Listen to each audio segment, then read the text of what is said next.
Double page spread coming at you.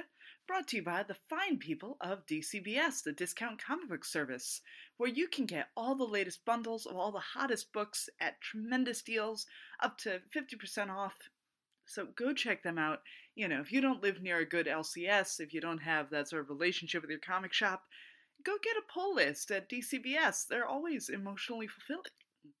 Excuse me, I've got hiccups. And Black Phoenix Alchemy Lab, with the most incredible, decadent, amazing scents and aromas and fragrances you could ever wish for. And of course, it's October now, so they're coming out with all their spooky scents and all their pumpkin-related things. So I urge you, go check out blackphoenixalchemylab.com. And please, pop by the Threadless store, get yourself some double page spread merch. We now have mugs and shower curtains and all kinds of things. Please check that out and, help out the fine people. And by the fine people, DCBS, I mean me. So, you can always reach me at DF Wendy on the internets, and on the Facebook and so forth. Let me know what you're thinking. Send me an email doublepagespread@gmail.com. Drop a star rating on the iTunes. That helps a lot. And you're helping me a lot by listening. So thank you.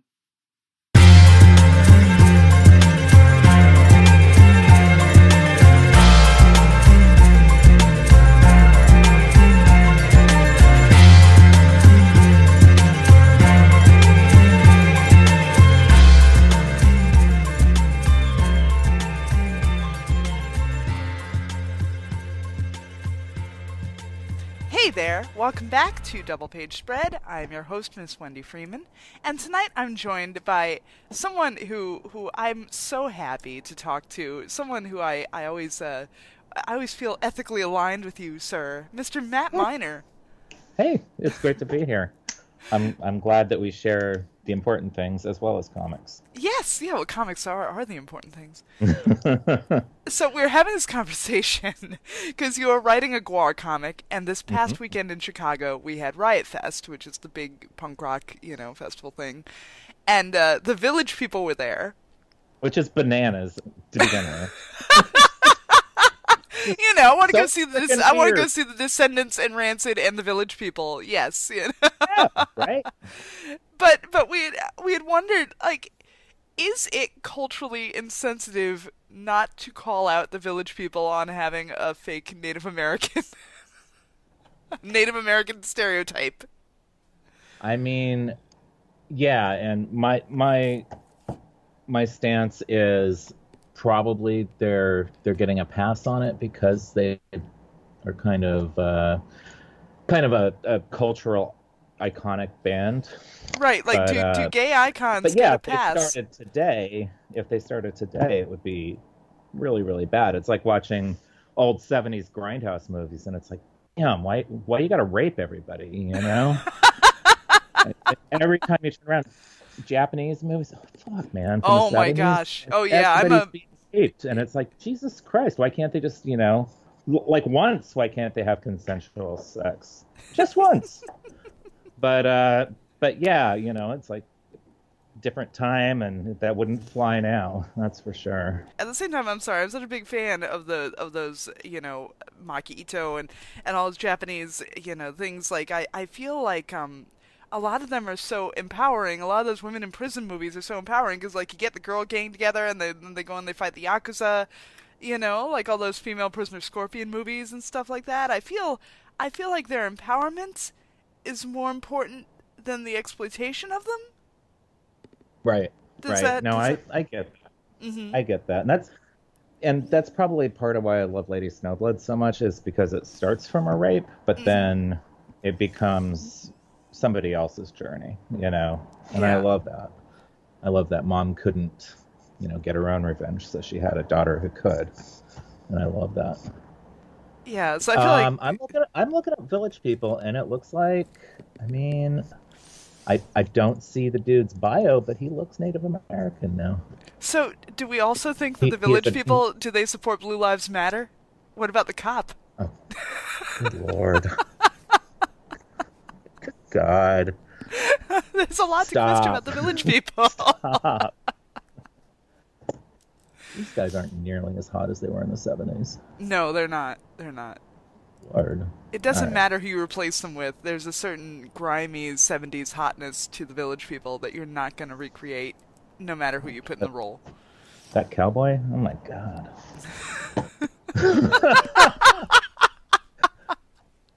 All right. Anyway, but like I was saying, like I really appreciate when bands that have been around for a while look back on their previous work and see where things are problematic. And I was watching a live Cure video a while ago, and I've never seen the Cure live, so I didn't know how they handled the song "Killing an Arab."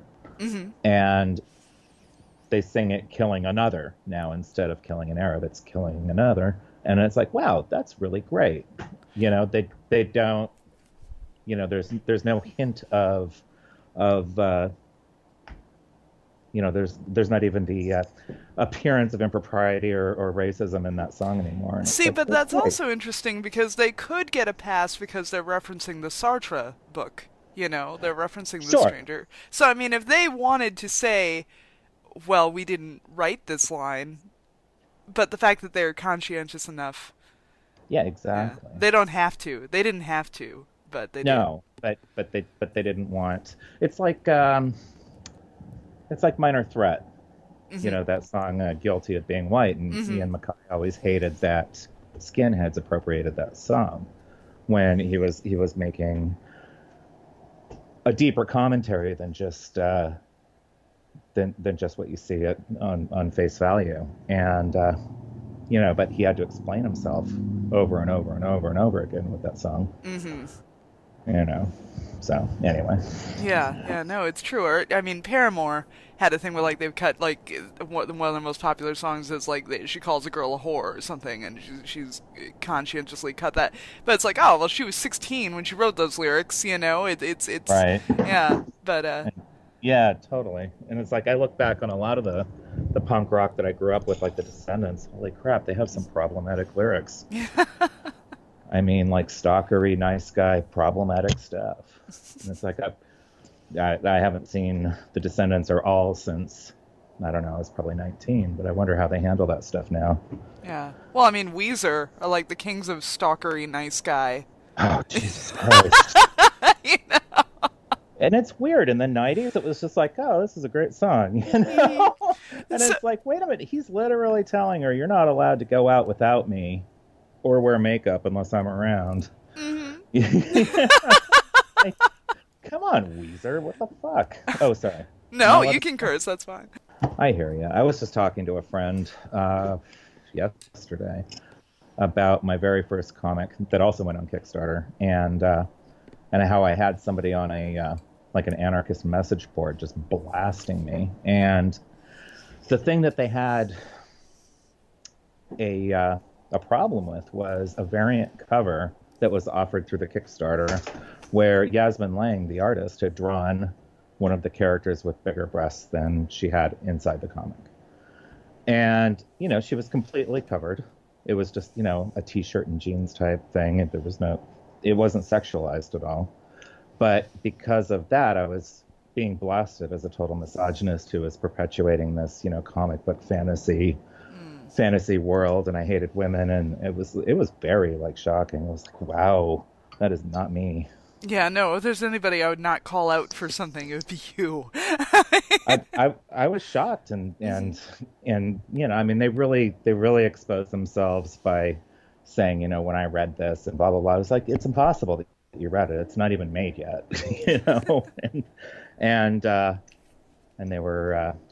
they saw me retweet a news article about this girl who was bullied at her school because of having big boobs, and then her teachers were like, basically, why don't you strap them down and wear stuff that doesn't, you know, distract the boys. So they were bullying her too.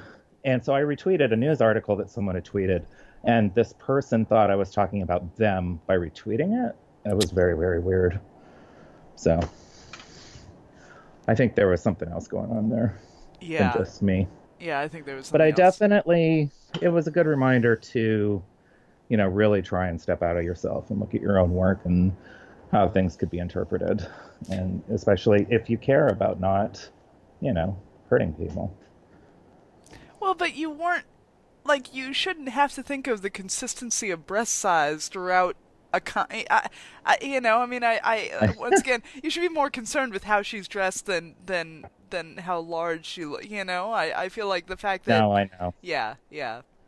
No, I know. And it all comes back to, I, like, the Power Girl boob window. Like, a lot of people, I like the Power Girl boob window, like, there are a lot of things that are still okay, like, you can see them as problematic, but they're still kind of fun and cheeky, I don't know.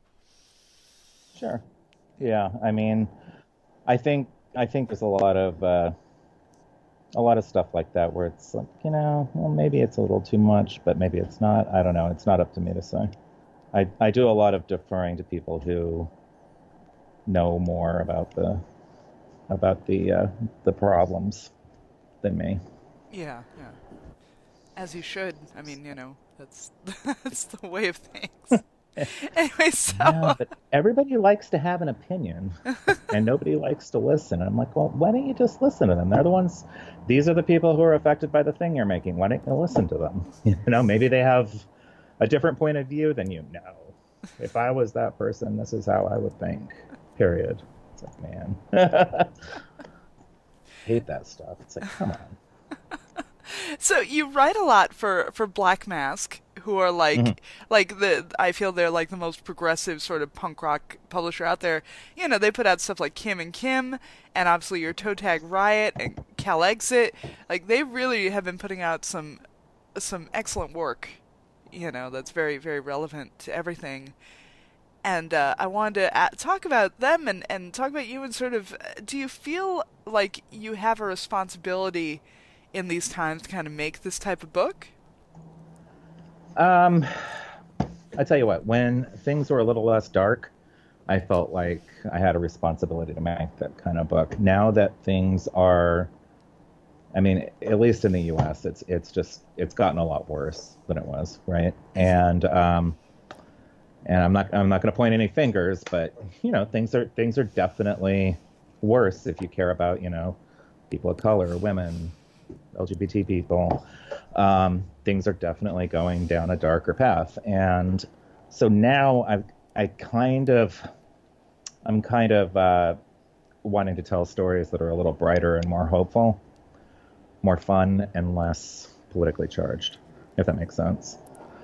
Because we're living in that politically charged world every second of every day now, and I kind of feel like people need something that's a little more hopeful, that represents good values without it being a polemic, if that makes sense. Right, right. Well, that's certainly what you accomplished with the All We Ever Wanted anthology. Exactly. That was what we're trying to do there. So let's talk about that. So you and Eric Palicki, right? Mm-hmm. For what company? Wave Blue World? Was that? Mm-hmm. Yeah. Yep. So y'all put together this book of sort of aspirational, hopeful sci-fi, but not without problems, because obviously you need conflict in life. There's always going to be conflict in life. Sure. Yeah. Yeah. So and you won awards for that, right? Well, we were nominated for a Ringo Award, so we won't know until October if we won that or not. All right. Well, I'm certainly pulling for you. Thanks. Appreciate that. Yeah, I mean, that was the first book that Eric and I did together. The first anthology that we put together was one called This Nightmare Kills Fascists. And that was a book of horror short stories told against the background of modern politics. So right. My friend Andrew Shaw has a story in there. Yeah. Oh, you know Andrew. Okay, I love cool. Andrew. He's one of my favorite people in life. I love him. Yeah. Awesome. Okay. Yeah, and so that was a pretty dark book, and it was angry, and people got a lot of feelings out of the way, and worked on stuff and yelled a lot, and I think it turned out to be a really good book. But after that, we were like, things keep getting darker in real world, and we wanted something less dystopian and more utopian, more Star Trek and less Mad Max. So that was the whole idea with All We Ever Wanted. Something brighter to pick up.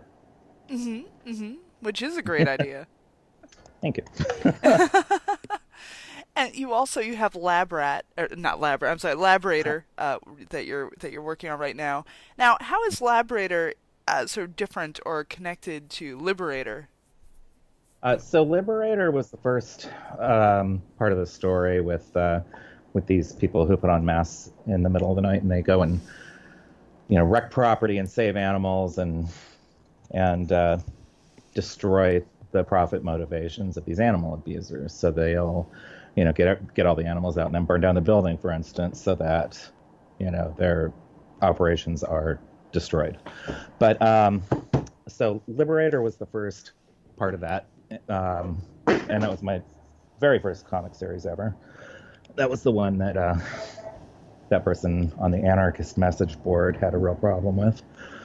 And then yeah, and next was the follow-up to that was a team up with the straight edge band Earth Crisis. So it was Liberator Earth Crisis.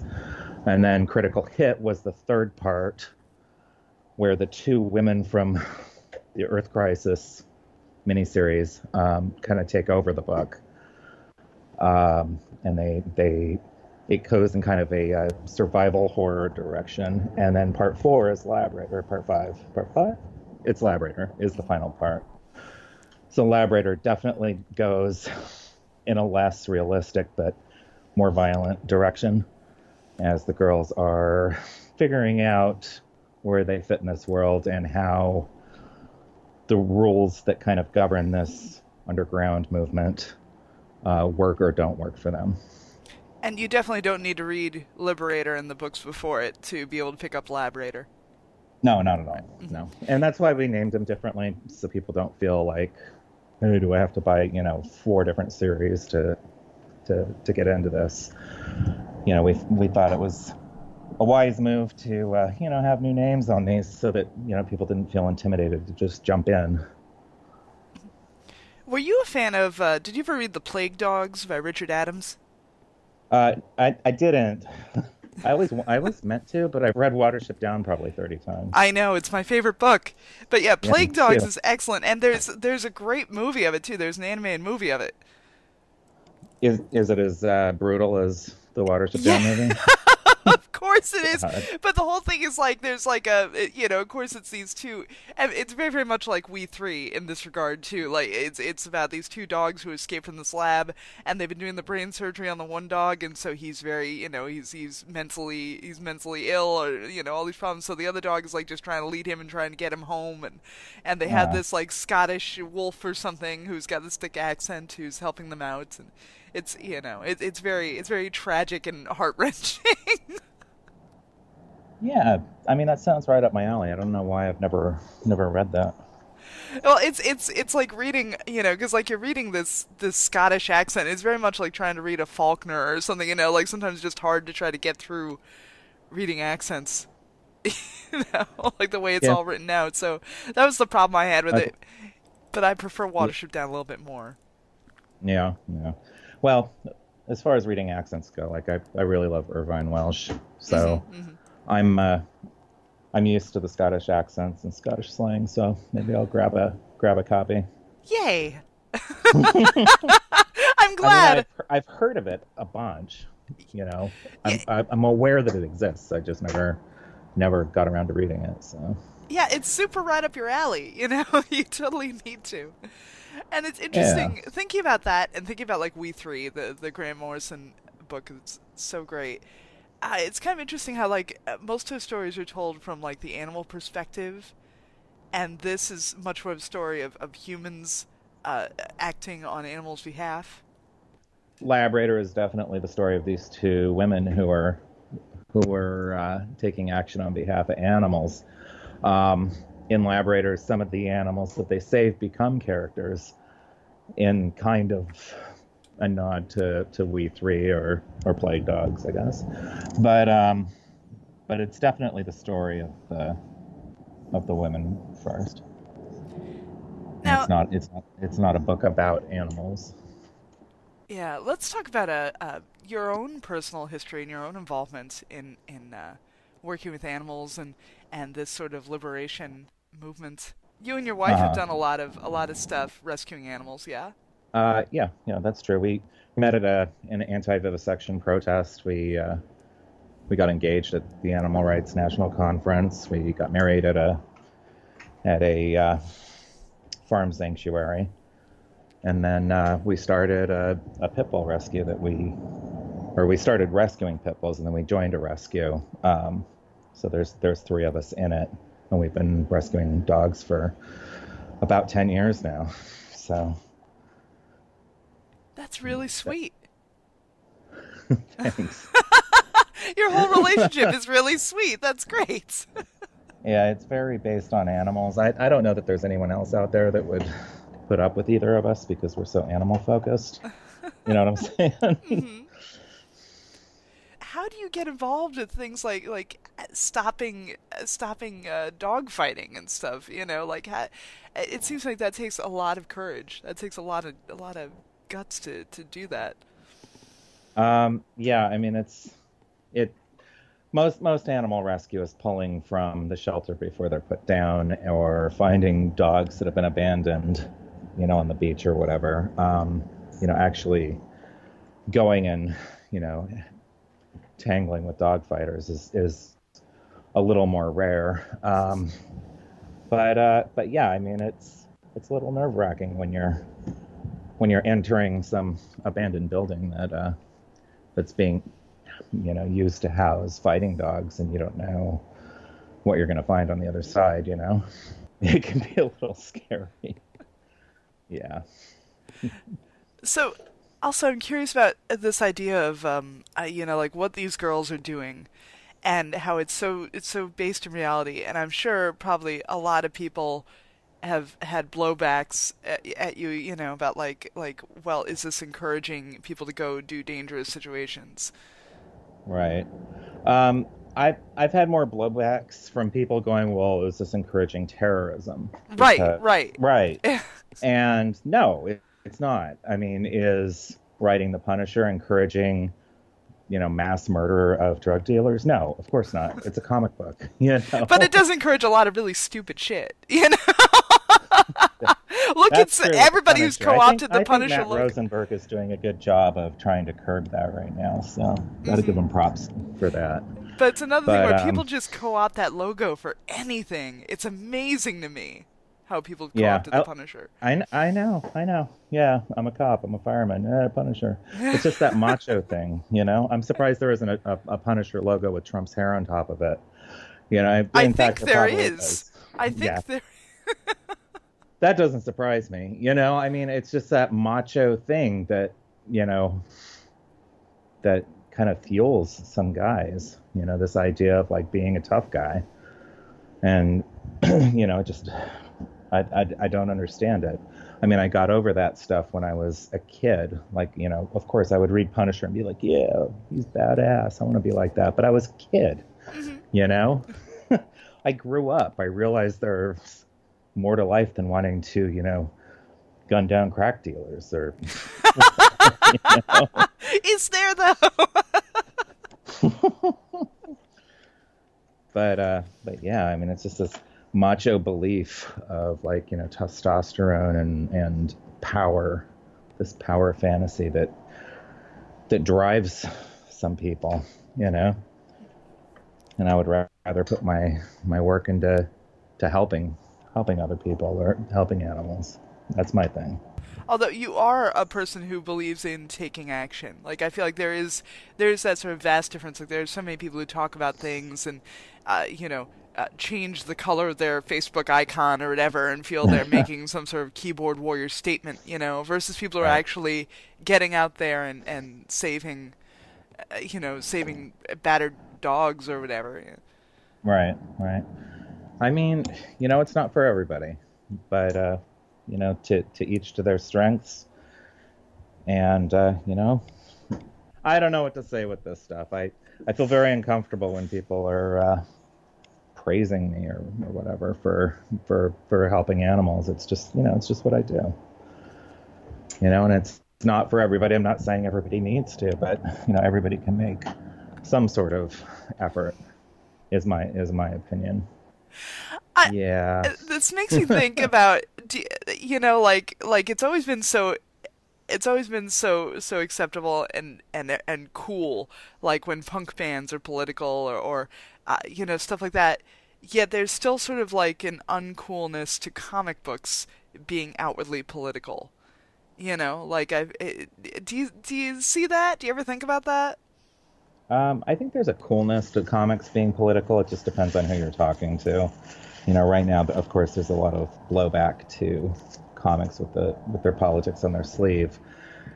But these guys will still champion books that are clearly political. It's just they're not smart enough to see that they're political. Mm-hmm, mm-hmm. So it's like cutting up vegetables and putting it in the spaghetti sauce for kids, right?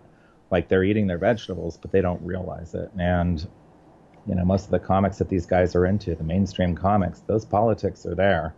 They're just not smart enough to realize that it's cut up in their spaghetti sauce. So, and that's more the kind of comic I want to tell right now, rather than the outwardly in your face, on your sleeve politics. I like with this new comic that's up on Kickstarter now, Death Trap. Mm-hmm. On the face of it, it's about a girl and her dead father, who's now a ghost that haunts his old muscle car. And in a world of circus freaks and carnies and just absolutely wild, wacky characters, it's a revenge story. But, it's not like I forgot who I was. And, my fingerprints, my beliefs are still going to be all over it. So that's more what I'm into telling right now. Well, everything about Death Trap is straight up my alley. I think this sounds great. It sounds very trashy, grindhousey, and I love stuff that's car focused. Yeah. I love stuff that's very muscle car kind of driven. I love it, no pun intended, but yeah, like that's awesome. So. Thanks. Yeah, I mean, we're having a lot of fun. Making this world and creating these characters. And I'm just about to post about Tiger Soze, who's a new that I'm going to put up on the in the updates here once we're off the phone. And this is a kid that was thrown off a ride when he was in junior high, and so he's a little slower now. And he was the mascot of his junior high school teams, and so he kept the mascot costume. He thinks he's an actual tiger, and as he's grown, he cut the mascot costume in half so he could continue wearing it. And he calls himself Tiger Soze after Kaiser Soze. From Usual Suspects. He wants to trick people into thinking, well, maybe he's actually really smart, and this is just an act. But it's not an act. He's actually that dumb. So, this is one of the bad guys. That's fantastic. And you also have she has an albino bear. Yeah, there's an albino dancing bear named Wojtek, who is named after, I don't know if you know this story, but in World War II there was a Siberian bear that was adopted as this Polish regiment's mascot, and in battles he would actually carry artillery shells, and so this was a Nazi smashing bear that actually existed in World War II. So we named him Wojtek after that bear. That's so noble. That bear needs statues and monuments and shit. he has statues. He was actually the platoon or regiment or whatever's on their patches. It was this image of a bear. It was Wojtek. Oh, that's so cool. Yeah, look him up. That's awesome. And so how much Nazi killing bear? How much work did you do researching into sort of carny culture and circus culture and all that? A fair amount, but it's something that I've always been interested in. So it's kind of something that I've brought to this. But I'm also making stuff up as I go. But just keeping it grounded enough that it feels believable. You know. And let's talk about your artist, Christopher Peterson. Where'd you meet up with him from? Well, Chris has been a comic artist for longer than I've been a writer. He was the artist on the Grindhouse books from Dark Horse. Mm-hmm. And Alex the Campy? Mm-hmm. Yes, yeah, and those were great. Those were so good. Yeah, so when I was thinking of doing this crazy ass, car exploitation, revenge grindhouse kind of concept, I'd already met Chris, and it kind of clicked from there. We had actually tried to put together a different car exploitation book a few years back that didn't go anywhere. And, there were a couple nuggets in there of a haunted car and, this girl out for revenge that we brought to Death Trap from that pitch. So, yeah, you never know. You never know where you're going to find your ideas or, what projects that don't take off, you can take pieces of those and, develop them into something bigger. So tell me a little about the Kickstarter and the Kickstarter pitch and what you're going for. What can our listeners get? What can these readers get? So you can check out the Kickstarter at deathtrap.world is the redirect link to take you straight there. Deathtrap.world. And then, you can get everything from copies of the comics to, Kickstarter exclusive issue number ones. This is a book that's been provisionally greenlit by a good publisher, and so this will be in comic stores, with a regular cover. If you want the exclusives and you want to impress your friends with your cool exclusive, hit the Kickstarter now. You can get the trade paperback. You can get all kinds of cool appearances in the comic. You can be a bobblehead on someone's dashboard. You can be a character in the comic. You can be a background character. All sorts of cool stuff like that. Plus, you can get comic creator help. I'll review a script and give you critiques. Chris will do character design or cover art for you. Matt Krotzer will do a logo for you, stuff like that. So, lots of stuff at every level. So, really hoping that we crush this goal, because this is a book that we've put everything into for about a year now. So hopefully we get to make it. Well, I think it's really cool. And also, once again, you've managed to make this sort of like a 70s revenge story without it having it have to be a rape revenge. Right. Yeah, which is something I would never do. So. What kind of car is it? It's a 68 Mercury Cougar. And people ask me why I picked that car. I say it's because it's the car that I'm going to buy when this thing hits big. So it's just a very, very cool old muscle car. Mercury Cougars, you think of like grocery getters, but in the late 60s, there were a few years where they made muscle cars under that name, and they're just badass. They're beasts, and they're very sexy. So definitely one of my dream cars there. So. Were you a fan of like a 2-lane blacktop or Zabriskie Sure. Point or anything? Stuff like that? Of course. Yeah. Oh, yeah. Vanishing Point, Cannonball, the Death Race 2000. Yeah, all those car exploitation movies. Big time. Big time. I mean, I own them all. So, yeah, absolutely. What was the other? Gone in 60 Seconds? Yeah. Not the Nick Cage one. Right, no. The original. Yeah. Yeah. Yeah, and they had a lot of them, obviously, in Australia. They put out a lot of, like, weird sort of car exploitation things. And, of course, things like Mad Max and, all those sort of car-driven.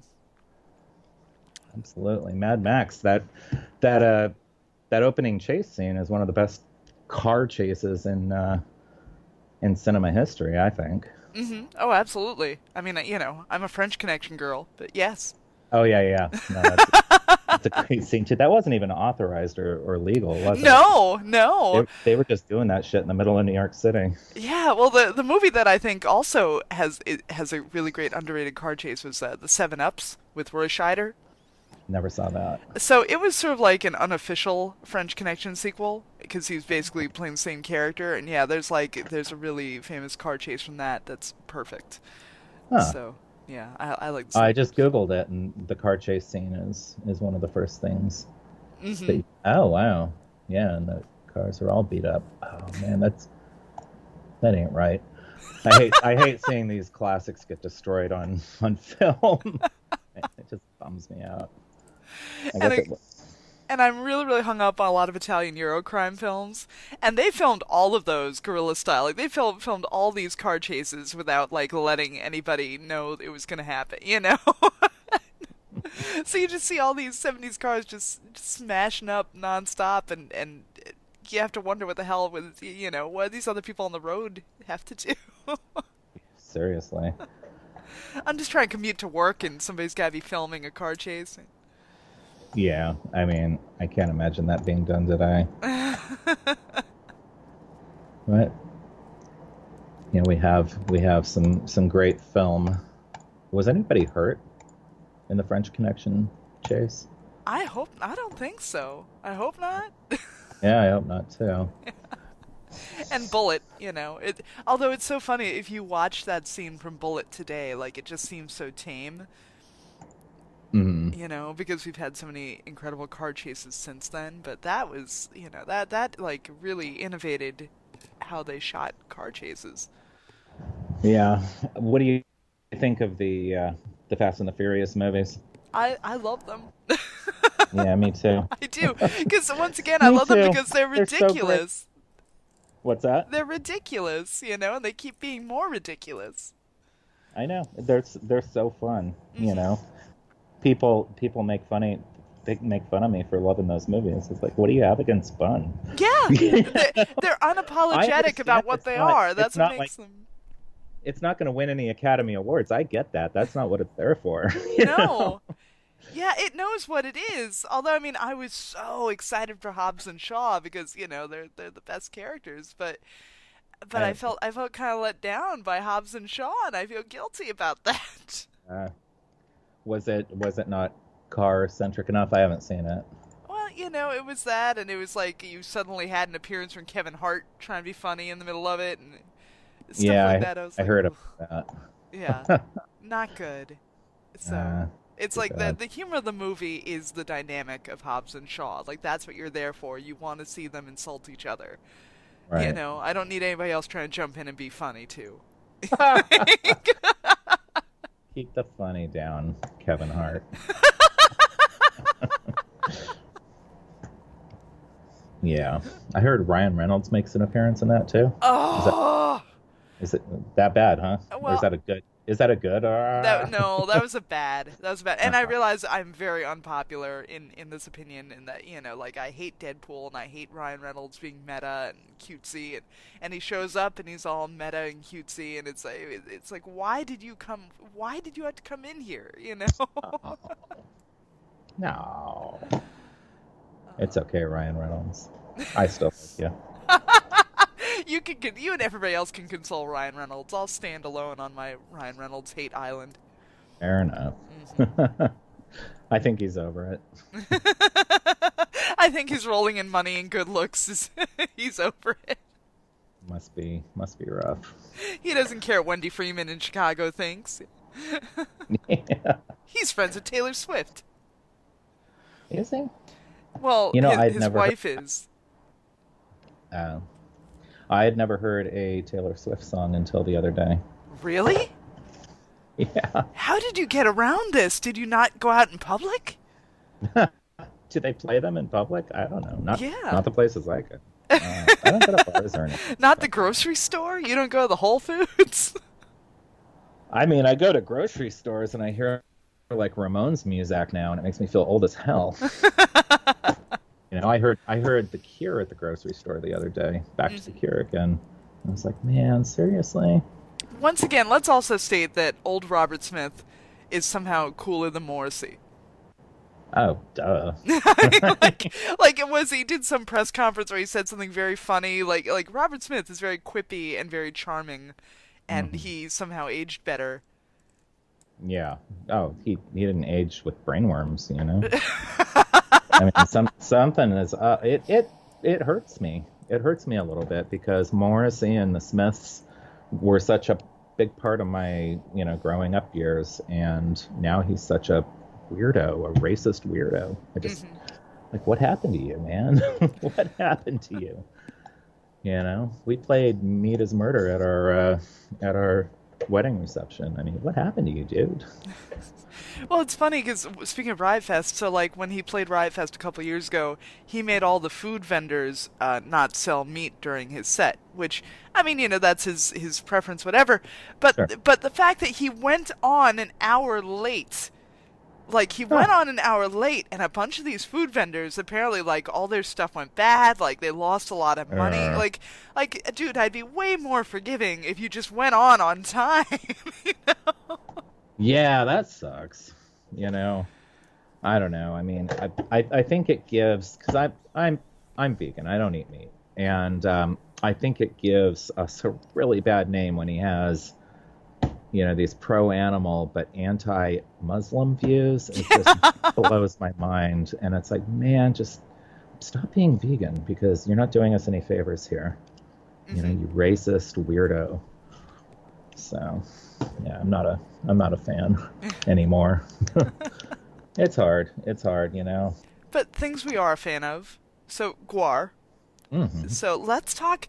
Now, I've been saying, why does GWAR not have a comic for years and years and years? And GWAR is such a weird phenomenon to me. Kind of like Insane Clown Posse or whatever, where, like, they're much more famous for this visual thing than actually having any hit singles. You know? Right. I can't really name a GWAR song, but I know what they look like, Uh-huh. And so I'm very, very fascinated. I've always been like, why is there not... What is the story? Who are these people? How did they get together? What is, what's up with that? And here you are. You're giving it to us. Yeah. The new GWAR graphic novel, which is in previews now, is the story of the destruction of LabCorp 7, which tells the story of how GWAR bungled a huge raid on this planet, and so they're on trial and they get banished to Earth. So it's that whole story that's never been told. GWAR has this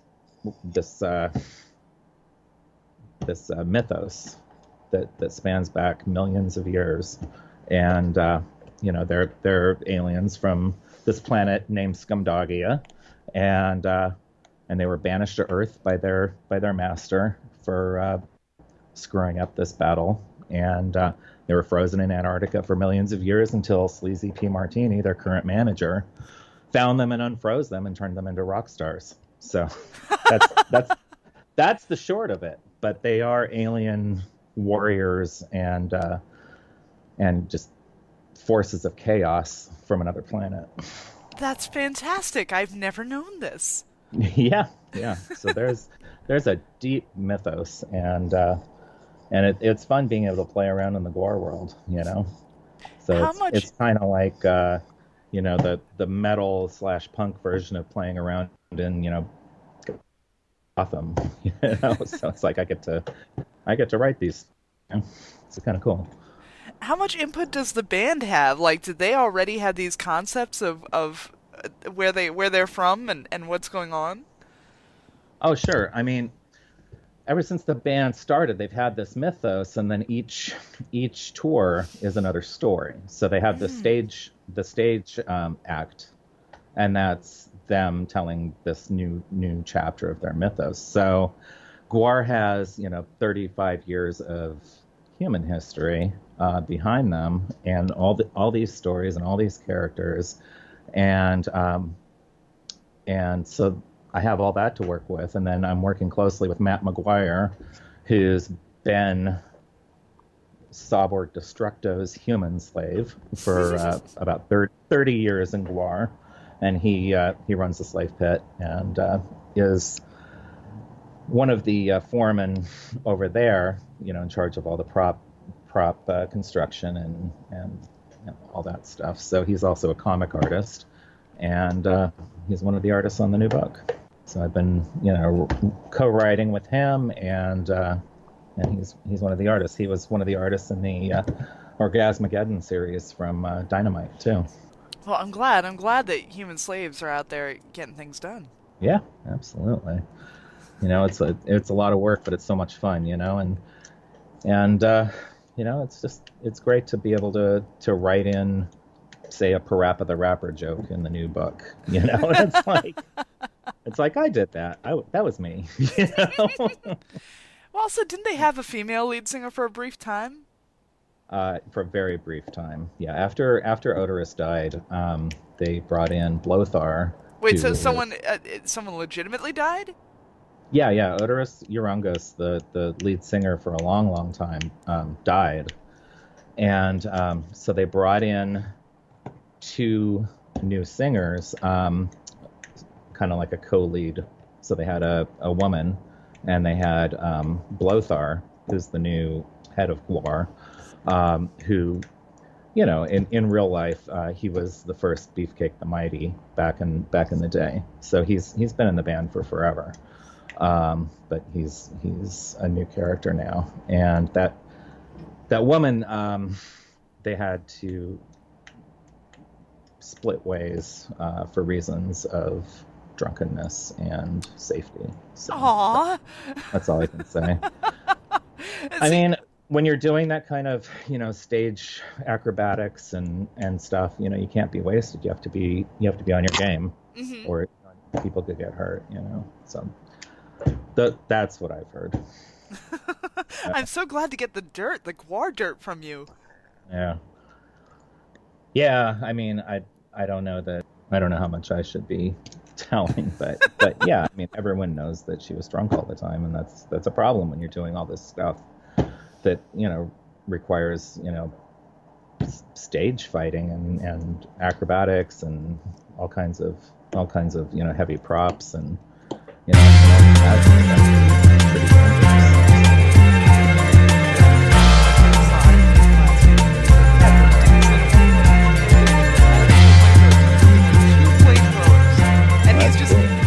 At the bass player for some reason. He's like, I would not want that.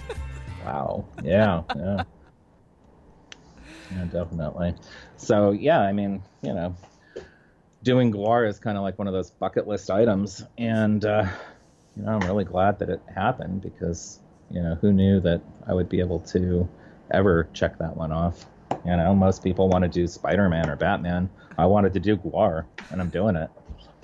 So that's very cool to me. I'm so happy for you. Thanks. All right, so you want to wrap this up? Let's talk about where people can find this Kickstarter. Sure. www.deathtrap.world. So, and you can find me on Twitter at MattMinerXVX and at MattMinerXVX.com. Yeah, .com. Yeah. And I'll post the link. I'll have the link in the show notes. So check that out, people, and go support Death Trap, because it sounds pretty please. Cool. It's over October 2nd, the day before New York Comic Con, and hopefully there will be a big New York Comic Con announcement, because we were able to hit goals. So please go check it out. All right. Well, thank you so much for coming on. All right. Thanks for having me. I really appreciate it.